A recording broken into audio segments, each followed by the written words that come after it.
the true meaning of Thanksgiving is about being grateful and thankful for the things that we have in our lives. My family does a wine tastings and it's so fun. And we all get so excited about it. Everybody would bring a bottle of wine. Sometimes you picked it just for the label. Sometimes you picked it because you loved the bottle of wine or whatever. And then we put a brown paper bag over them, tie them up. Fun. Yeah, we do it every year. We all hold hands in a huge circle, and we've gone around and said what we're grateful for, but then we also just always say a prayer together. And that's always been our tradition.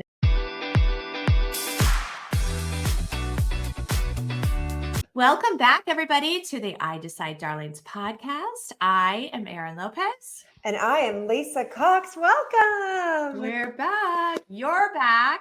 You just got back from a trip. Fill us in. Give us all the scoop. Okay. Well, first of all, I missed you on the trip, you and your family. But it was an incentive trip that Erin and I both earned, and she had to stay home with girls with lots of busy schedules. But I know. Never again. Oh, well, good. We went down to Cabo, San Lucas, Mexico, and I've been down there to Mexico. We were trying to figure it out, but at least around 25 times. And I love Mexico. I love the people. I've traveled there since I was a young girl. And but this was a wonderful an incredible resort it's a Hard Rock, and it's fairly new. And it was perfect weather, and it was just a great time. What was so really interesting to me, because I love to talk to the locals and the people that work in the resort and become friends with them. Steve and I always make friends. You guys are good at that. And we had the most wonderful time. And Gonzalez was his name, this gentleman that really helped us. My phone and wallet went missing. Either I misplaced it or we don't know. We don't know what happened, but it was recovered. Thank goodness. And Gonzalez. It was? It was. Yes. They ended up finding it in the resort and giving it back to me. So I got it back. I did not know that. Yes. And so I was really grateful for that. And there, I really believe in that culture for the most part down there is very honest and just wonderful, hardworking. And I was so grateful for all the people in that resort that were so helpful when that went missing. It happened like the first day of our trip. I had gotten up early to go fishing. And anyway, we don't know what happened, but caught a huge fish. That was the good part of the day. And then the rest of the week, we just had a blast celebrating with our teams. And we were there. We left. It was the last day we were there, but we were there for Dia de los Muertos, which is the Day of the Dead.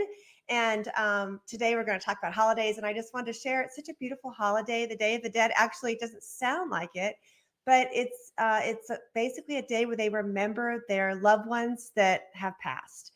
And it's a very big family day down there in Mexico. And it just has wonderful stories and traditions along with it. And so that was very special that we got to see some of that getting started the day that we were leaving. And we were also there for a very fun Halloween party a couple of nights before. But it was good. And now, Erin, I feel like we are kicking off the holiday season. I cannot believe here we are in November. So now I just need to know the burning question. That is, when are you going to put up your tree? I mean, don't we feel like everyone is doing it so much earlier? I feel like every year it gets earlier and earlier and earlier. And like my kids, I posted a funny little story on my Instagram last weekend. I went upstairs and they were already like bolting out the Christmas music from their rooms. I love it. And I was like, what is happening? And I told them, I was like, I can't do this for 2 months. I cannot listen to, Christmas for 2 months. So to answer your question, they would love to do it this weekend, but we'll see. I'm going to see if I can hold off till next weekend, which is your birthday weekend. Oh, stop. Maybe we'll decorate in honor of you. I know, but you get super into it too. When are you putting it up? Oh my gosh. Well, I've always tried to wait until next weekend. So not this weekend, but the one after, kind of mid-month. But it does get harder and harder. And I think one of the reasons why is all of the people that I follow, the decorators, like on Instagram and on the social media platforms that I love, they are decorating and they are showing us these incredible ideas and things. And it just gets me so excited. I know. Also, I don't host Thanksgiving. I don't know. I will have to hear what you do, but Thanksgiving is traditionally my sister-in-law's holiday for our family. So she has all of us at her beautiful home every year, and we just have a great old time over there. But because of that, it's easy for me to take away my fall stuff because if I was Yeah. hosting Thanksgiving, I would feel like it would still need to look, fallish. Hmm. But so for that reason, I get really anxious to get up my tree and get all my decorations out and start playing the music. I love that your Oh girls gosh. are already playing the Christmas music. I love it. They're super into it, especially Violet. Okay, here's the other question is, I feel like because of social media and like you said, like the influencers and everybody, I see all these decorations every year. And then it gets me crazy that I'm like, ooh, I kind of want to switch that out and I want to switch this out. And I keep telling myself, I did go buy something the other day, like a huge oversized bell, to put it our near in like our foyer. But I'm like, why do I do this to myself? Like we have boxes and boxes and boxes of Christmas decor. I like this isn't a game. I can't switch it out every year. I know, but you know what? You can't stop doing that. I won't allow you to. You have to continue to get the Christmas things you want. I mean, it might be a Christmas addiction. I have a couple different tree type styles in different Mm, tubs. And one year I might want it to be all gold or all silver. One year silver yeah, and gold. And I keep it all, and we have a pretty good storage space downstairs, so it works out for us. But I guess if you're someone out there that's really tight on storage, you can't really switch it out all the time. But it's fun each year to be a little bit creative. And definitely. I don't know, it just kind of shakes up the routine in your home and Mhm. makes it so fun. I will say I'm obsessed with some of the stuff that the women are doing this year that looks totally different than my decorations. And Yes. and so if I go to decorate and I go that way, then my husband might kill me, but I just may have to shake it up this year. I don't know. We'll see. Haven't decided I yet. know. Like all the bows. I'm Oh, the not gonna like the bows. bows. I'm not gonna so either today or tomorrow I'll have to post it. I did order the huge, like fluff, like big bow. And I Oh, think instead of like our north like here we are just having this conversation. Instead of like our normal swag on our front door, I think I'm gonna put the huge bows. So I I don't know. love it. We'll see. I know. Okay, That's good. so today we wanted to talk about like Thanksgiving Day talk and everything because I feel like it's such a fun topic because you get together with family sometimes like you said over your sister-in-laws. Um and kind Okay, of so like wait. So okay. basically, we're putting Christmas 2 weeks down the road, and we're going to go to Thanksgiving now. We're gonna back up, right? We're backing up. We're rewinding to Okay. celebrate Thanksgiving before we get to Okay. I Christmas. love it. Let's talk about it. But I will say to you, we were talking about this actually yesterday with my girls was the last time that we celebrated Thanksgiving at home was COVID Oh, because we always go to Chicago for Thanksgiving, and the last time we celebrated Thanksgiving at home was COVID. So yeah, so it does take off that pressure factor of like the holidays and yeah. Thanksgiving, and so anyway, yeah. But this year we are going. We just saw Tony's family, so we're not going to Chicago. I had a moment scramble that you know of yesterday of like, what are we going to do? What's happening?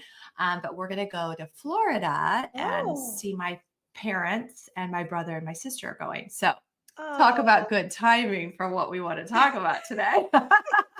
oh, yeah. Okay. Oh my goodness. Well, so when you traditionally go, then do you guys all cook together, or do you cater in the meal, or what's the plan there at your household? Girl, it's a Hispanic family that we all cook. Oh, I love Yeah. it. Yeah, no. Tony's mom always cooks amazing stuff. In their family, I have this role of it's my mom's recipe, but I make a pumpkin roll and they're obsessed with it. I don't know if they love it or they just are, letting me think that. So I make a pumpkin roll, like I make 2 or 3 fresh homemade pumpkin rolls, and then they make all of the like food and mashed potatoes and Oh everything. my So gosh. it's kind of nice. Will you share that recipe? And then Yeah, it's so or is good. it secret? Maybe we could put it in No, the show notes. yeah, that's a good idea. And I'm not a pumpkin fan. Like, I do not like pumpkin pie. I don't drink coffee, so I'm not like a pumpkin spice latte kind of girl. But for some reason, this pumpkin roll is delicioso. Yeah, it's amazing that we're such good friends that you don't I drink know. coffee. I know. I still feel like I need to convert you to coffee to solidify our lifelong friendship. I know. I did I that to my know. little sister. She didn't drink coffee um, for her whole life, even into adulthood. She never touched it. And I was like, I don't know that I can trust you, Kristen, unless you start drinking coffee with me. And finally, I got her to drink coffee. So I'm going to still work on you. There's still time. There's still time There's for still sure. time. Yeah. There's still time. Let's get into the nitty gritty of Thanksgiving. And, so many people struggle over these holiday dinners where the families get together and they've maybe been apart for a long time, and Mhm. maybe from even all over the country people get together and they gather with all their different personalities, all their different beliefs, all their different political opinions, which by the way, Yeah. we had a little A election little bit of an yesterday, election. and President Trump will be returning to office, and so it's pretty crazy in the United States right now. And can you only imagine the conversations that will go on over Thanksgiving tables? And with my history, I will tell you. Well, the family I married into and our Thanksgivings are absolutely shockingly peaceful. Mm, And there is a whole room of different opinions. Trust me, a whole room of people with very strong opinions on mhm. politics and religion and beliefs. But I think we all just know that the right thing to do for us is to not talk about it, and Yeah. we can love each other where they are, and do the Thanksgiving dinner and celebrations and be grateful for all the things that we have without bringing it up. Because if it came up, it would be gnarly, is all I can say. Gnarly. But my history and where I came from, Erin, my dad and grandfather, it was almost like the Thanksgiving tradition would be at a certain point in time at dinner, which we would all sit at one table and the kids were forced to sit with the adults. Ugh, I always like a kids table, to be honest. I even try to get at the kids table today every year, um we were made to sit with the adults, and it was very formal at my grandmother's Thanksgivings. And boy, by the end of every dinner, they were yelling, Really? screaming their opinions at each other. My dad and grandpa, probably after a little wine or libation, maybe kind of pitched into that, which we're going to talk Mm. about that as one of our tips to be careful of. But yeah, it was wild. And my sisters and I would just kind of like laugh and giggle in our own corner, and just wait for the moment to be like, may we be excused? Because Mm. it was just like that. But that was almost like a sport for them. It wasn't, at the end of the night, they were still friends, and Yeah. father son, and they still loved each other. But it was like this rambunctious sport of having to spout every one of their opinions and everything. So it was pretty wild. Tony's sisters are like that. And again, I think it almost just becomes routine, like it's part of their, and that's probably how it was with your dad. Like it was just it was part of it, all in good natured fun, hopefully. But, Yeah, when Tony gets together with his sisters, they have such different views on a lot. And we all just wait for it. So yeah. I'm sure just like you and your sisters, you were like, okay, here we go. But I think Yeah. some people really struggle because they don't even want to go because it's so Mhm. uncomfortable or rough. And so we were talking, Erin and I, about, we have some ideas for you, like some tips to Yes. help you make it through these holiday dinners without that type of confrontation, and Mhm. feeling kind of the actual peace in your heart and in your family, that you don't have to grab your kids and run out the door to get away from the other part of the family. I mean, we can help you, right, Erin? We can help Yes, you. we are here to lend a helping hand. Yeah, we want to help you keep things calm and festive. Yeah, And yeah. I love that idea. So um I'll go first. How about this? Go for it. Okay. So number one tip that we have is to set expectations early. So kind of agree on boundaries. And to me, this is probably one of the most important ones, because I always felt, and Erin and I talk about it all the time,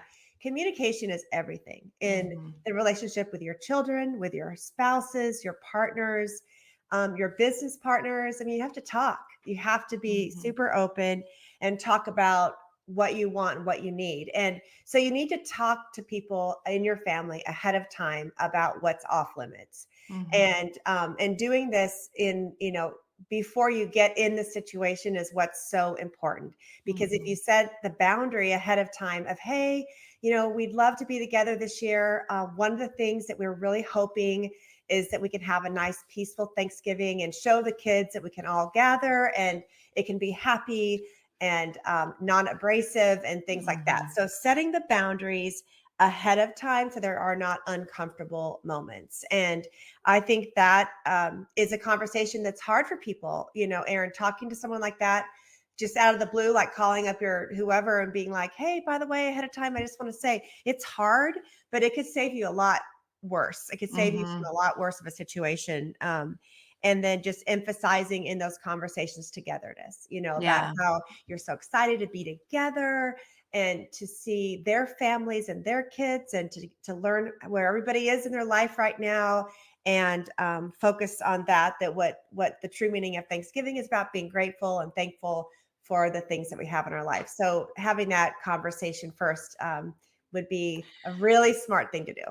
Yeah, and I love that, and when we were talking about this too, it made me think sometimes this may sound silly, but sometimes that conversation is even with yourself, Yeah. and or your spouse to make sure you're on the same page, and, like, I know when I get together with my family, and I think this is just a known fact, but when we get together with our family, you kind of resort back to old habits. And so I think even having that conversation with yourself of like, I'm not going to go down that road, or I'm not going to bring up this, that, or what have you. And I know, I think even having the conversation with your spouse to know, like, hey, we're on the same page on this. So because I think sometimes, like you said, like that conversation could be really hard to have with maybe that other person. But, if you're in cahoots with your spouse or your partner to know that, like, hey, if this comes up, like, let's both like diffuse the conversation, or divert it. So I love that. And again, like, I feel like it was sometimes it's almost like a conversation, like I said, with yourself of, all right, I'm not going to go down that route kind of a thing. Hmm. So I love that. And I love, another tip. The next tip is really just, and we're really big on traditions in our family. And I know you are too. It's like focusing on that, like we talked about before, like the pumpkin roll, Yes. and keeping it on the traditions because we love that. I mean, I can think back to moments like you talked about with your family, like the traditions of growing up of that's what we remember. We may not remember the decor, we may, but we're going to remember all of those amazing traditions that we set. So I think if we have that and we even, continue the traditions and then start new traditions, then that allows us to like have something to focus on versus that chaos that could really go on. Mhm. We do, this is more for Christmas, but we do something fun in our family that I can't even remember. I mean, obviously since I was older, but my family does a wine tastings and it's so fun and we all get so excited about it. And even when I was little, I remember watching my parents and the adults doing this is that everybody would bring a bottle of wine, and sometimes you picked it just for the label. Sometimes you picked it because you loved the bottle of wine or whatever. And then we literally like put a brown paper bag over them, tie them Oh, up.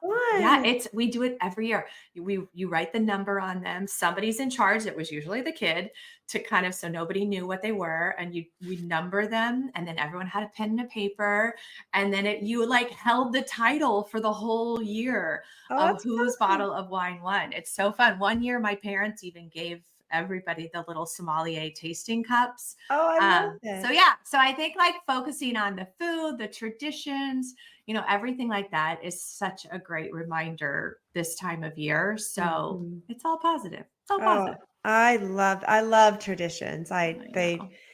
They're so important that we carry those on, and our kids that are watching, they watch and they'll carry those on for the future as well. So Yeah. that's wonderful. We do a lot of board games. We always play board Puzzles. games. And then at my sister-in-law's, we always gather and we make one huge circle. And she always invites a lot of people to her Thanksgiving because she's so generous, and everyone's welcome. Basically, we don't want I anyone love to that. eat alone on Thanksgiving. And so we have a lot of times just kind of a just not just our family, but just varied guests that are there, and it's so nice. But we all hold hands in a huge circle, I love that. and we've gone around and said what we're grateful for, but then we also just always say a prayer together, and that's Mhm. always been our tradition.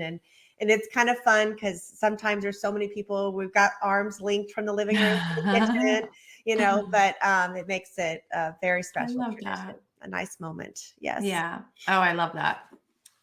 One of the other tips that we have is managing conversations with care, like being really careful in your conversations, because it's probably pretty suspected and normal that even though you plan ahead and you set the expectations, that somebody might just bring up something that could be very uncomfortable. And so just be mindful of the sensitive topics and be ready for them. And I guess with our career, Erin, we are experts at this because we Yeah. have been in so many people type situations where we've had to sort of help.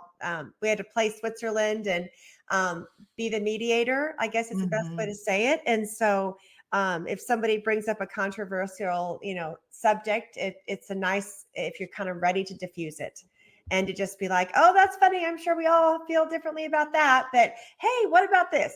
You know what I mean? Just Yeah. someone kind of being lighthearted with their humor or funny, and but helping it not happen, helping it not get to that next level where somebody gets upset. Yeah. And there are certain people that are very talented at that, and that should be their job. I will say, being the middle sister, I'm good at that.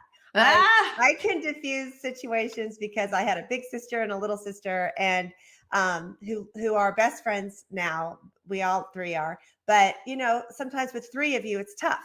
And so that was an art that I picked up. And then also when you are using the I statement in a conversation, like, oh, I understand that, I've been there before, and it could be hard. And then sort of moving on to the next happier topic before it gets, Humor. yeah, just before it goes south. Be Yeah. funny, have Yeah. fun, Yeah. take them back to some time that was not controversial, and laugh and have joy about that. It makes me think of how we always talk about in work, like the hot dog moment, where it's Oh, like, yeah. the whole, and it's funny because we've had this conversation a lot lately in our household, but the whole like give them a little bit of fluff, like, oh my gosh, I love that you are so passionate about that. I really don't want to talk about it right now, like the meat. And then it's back to the fluff of like, I don't know, it could even be like, pass the potatoes. Yeah.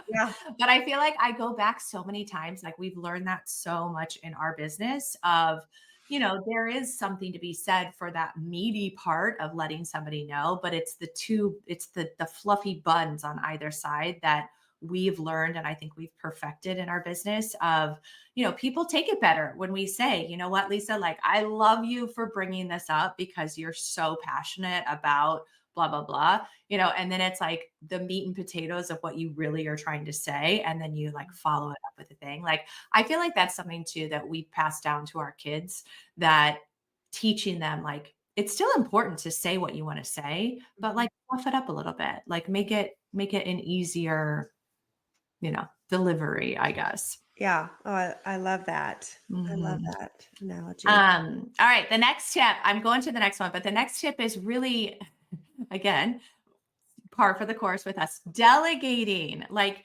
and I think that's part of the fun of it too, like we were talking about earlier, like what does everybody make, and Yes. I think that there's so much fun to have so many, in this case, cooks in the kitchen, that everybody has like a task and everybody has something at hand. So whether it be they're cooking, they're cleaning, they're watching the kids, whatever it is, I feel like when we all have something to do, especially at something like this, at a could be a crazy event, it's fun. And I feel like I know I'm the type that if I'm just kind of sitting around, I'm like, I start to get guilty. I feel like this, where I'm like, just tell me what to do. Tell me what I can do. So I feel like a great thought process and task for all of this is delegating, like having something fun to do because it keeps us busy too.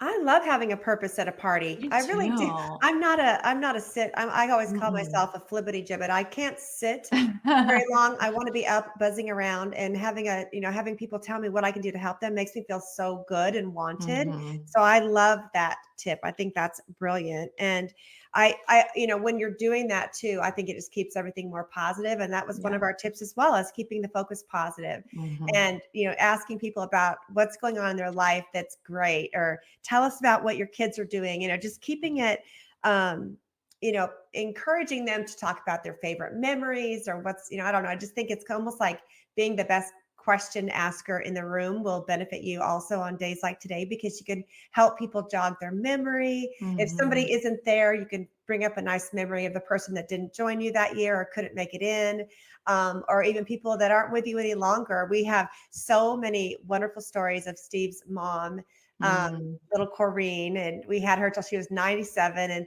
And we always bring up her little stories. In fact, she loved her pink wine, and she loved her white Zinfandel pink wine. I And love she it. would have a little tiny glass of that, and she'd sit at the countertop, and she would just everybody would go up to her, the kids and the dogs. Everyone knew that she was good for some treats, and she'd sit there and just sip on her pink wine. And so every year, my brother-in-law, who's so very thoughtful man, Mm. always has a bottle of pink wine sitting on the counter that Aw, nobody drinks. It's just sort of in memory of love that. our little Corrine, who has passed. But yeah, traditions like that and thinking of those happy moments and just always Mhm. keeping those forefront will keep also the atmosphere just really pleasant and happy throughout the whole day. Mm. And I think the memories, like this is making me think, we're going to be with my parents for Thanksgiving that the older they get too, like all of us. I mean, we love to share our memories, Yeah. and I notice when I'm with my parents now, like I make the point to ask my dad, like, tell me what, one of your favorite Thanksgiving traditions or memories was when you were a kid. Like, will you tell the girls about that? And then, oh my gosh, his like eyes light up and he starts just going down memory lane that I think is so important. So I think it goes right along with you about like, keeping the focus on the positive. And, Tony has taught me best, like ask questions, Mhm. people ask questions. Yes. Oh, that's so good. So Yeah. good. Yeah. I think another one that I've learned, a great tip is to, I don't want it, not in a negative way, but like kind of have a safe zone or a reset moment. Like, it can be a lot. And I know over the years of traveling, especially even with small kids and what have you, it's a great thing to be able to be like, you know what, I'm just going to go outside on a walk really quickly, or I just need some fresh air or whatever. I think it's okay to let ourselves kind of have like a reset moment Mhm. because I think it's important. And I think, we're so go, go, go, busy, busy, busy that the older I've gotten, I've really allowed myself to say, you know what, I just need like a moment. And when somebody else needs a moment, I'm like the first to encourage them or to say, like, go take a break, like Oh, go on a walk real quick. So I oh, think that that's that's super so important. I do too. I love that, Erin. And hopefully, a lot of houses have multiple areas. Like we have the football going outside with Yeah. the fireplace, and then we have usually the football inside. And Hmm. and so that you just go find your spot, right? Just Yeah. go Yeah. find your spot and put yourself in timeout until you calm down. Just Time time. get all calmed down. And Yeah. then another tip is quite obvious, but keep alcohol in check. Sometimes it's easy at a party like this, maybe imbibe a little bit more than you typically would. And that is just not a good idea when you're dealing with a lot of different family personalities. So if you're just being very mindful of, that you're having, a glass or two of something, but not too much. And I always, being a mama, and I know my girls are fully grown now, but I always we like to have a glass of wine or a tequila and soda, whatever, ourselves. But we make sure that we know all the time that we have children that are watching us, and that are learning from our own behaviors. And so it's so important that we all remember that. And sadly, alcohol can be such a negative on a party when it's overdone. And so that's just an important thing. And some people don't want to hear that, but it's so true. Keep it in check to keep your family function moving forward and happy in a very happy way. Yes. So Yeah, I totally agree with that. Because then we get loose lips. Then it's never good. Then, no, then we're No. sinking ships. Then we're loose lip sync ships. Oh my gosh. Okay. And our last one, which is like so us, is the whole like gratitude and just being so thankful and grateful that, we get to have things, And so I mean, it doesn't sound silly, but it's the matter of like having the right mindset of going into this of, family and fun and just thankful. And I know we have so many things to be thankful for, all year long, that I love to take that week and that day to really just even pull it out of people, to remind ourselves, like, what are we thankful for? Because I do think it also like it's the stopwatch of like craziness. I feel like once Thanksgiving comes, it's like, all right, game on, like Christmas shopping, this, that, travel, everything. So I think, a darling perfection is like, finding the gratitude and like who we are and what we're doing and just the day in itself, really. Amen to that. And, one of the things I feel like every year when we do grab hands to say our prayer is I just look around and I'm just grateful for who's there, because we don't know what life will bring in the future. And we're just lucky to wake up in the morning and to be there together and to navigate it in a really smart, happy way. But yes. it's going to be an awesome month of November. And I just am, I'm grateful for you, Erin, by the way. I'm just grateful for our partnership and how much fun we have doing the Darlings podcast. And it's going to be an incredible month to think about all those things that we're grateful for. So agreed, my friend. I love you. I mean, who knew? Well, we knew, but where this started to where we've come, like gratitude beyond gratitude for everything. It's going to be a good year. And for our listeners, thank you for listening to the I Decide Darling podcast. We truly appreciate everyone that gets on and listens and is with us. And we're with you all the way. We're with you all the way. So thank you. Agreed. Well, gratitude and thankful. Hopefully you loved our tips for having a successful Thanksgiving. And we will be back soon on the I Decide Darlings podcast with lots more fun, dishing it with the darlings and some guests. And we can't wait to see you soon. Happy Thanksgiving, everybody. Happy Thanksgiving. Bye-bye. You've been listening to the I Decide Darlings podcast. If this podcast touched your heart, please share it with your friends and family right after you subscribe yourself. Don't forget to head over to iDecideBook.com and grab a copy of our favorite book and daily journal. As always, thank you for being here, and we can't wait for you to hear our next episode.